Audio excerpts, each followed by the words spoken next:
Foundation and, of course, Brookings and are a couple of the top think tanks that we oftentimes read your reports and listen when you all talk about important issues like we have here today.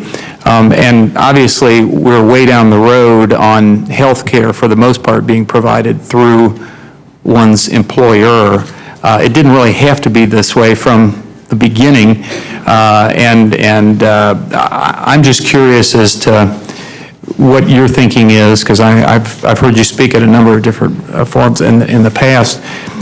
Is there a way that would have made better sense so that we wouldn't be here at this point in time? And how realistic is that we could at some point maybe get back to what would make more sense? Well, I'm a historian, so don't get me started on that. I think we're facing a number of problems these days that if we'd done things a little differently in the past, we may not be where we are today.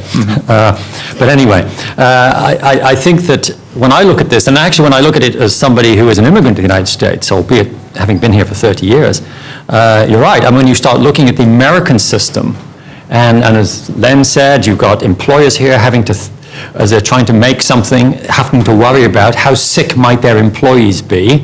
Yeah, that doesn't typically happen in other countries.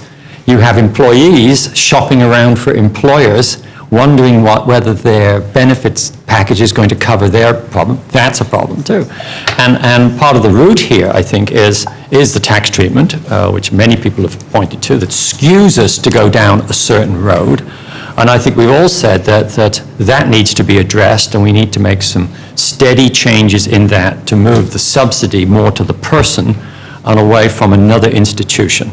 However, I would say that given where we are, and therefore how we need to think about the future, I do want to just re-emphasize the distinction I tried to make in the role of the employer between the role of the employer as a very useful, convenient place to do a number of transactions, to enroll people and so on. I mean, most Americans pay their taxes via their employer. There are very good reasons for this, very sound reasons for doing it. To distinguish between that and who actually organizes coverage and who is at risk and so on. And I think the sort of the discussion we've been having to some extent is, do we envision a future where, in America, where the employer, particularly the small employer, continues to be really a key part of organizing that coverage and in fact holding the risk in some way, or should we try to move away from that system? And that's what I would argue for. And I think the analog with the way you as members of Congress provide insurance to your employees is a good analogy to look at. And you don't come together, you don't have to worry about the medical condition of any employee of yours, because it doesn't affect your ability to function as a member of Congress. It doesn't affect the bottom line of your office in that sense. But you are a very important individual in terms of giving people who come to work for you access to a system based on an exchange, or where the risk is handled separately and organized and so on. And I think that's the way forward. So given the choice you can make, I would advise you, when you look at the Choice Act, to examine the opportunity for seeing a somewhat different role for the employer in the future than you're currently looking at, to evolve in a slightly different direction than is implied by what you're doing. Because I think that if you go down that route, you still have the inherent problem of the risk, the actual risk, medical risk of the employees of any individual company. Should they be in the co-op? Should they not? The decision they make is going to still be one of who's going to carry the risk and what is the cost. And I think that's inherent. And I would just say it in final, and this is maybe a point of clarification from Mr. Haynes. My understanding from your testimony in the Bottlers Association is that you still you don't provide the same kinds of system of benefits to your smaller members than to your larger members. Maybe I misheard that, but I thought that was the case. So you're still facing that situation of having a particular problem for the smaller members. Yeah. Well, if I can clarify, that's because of regulation.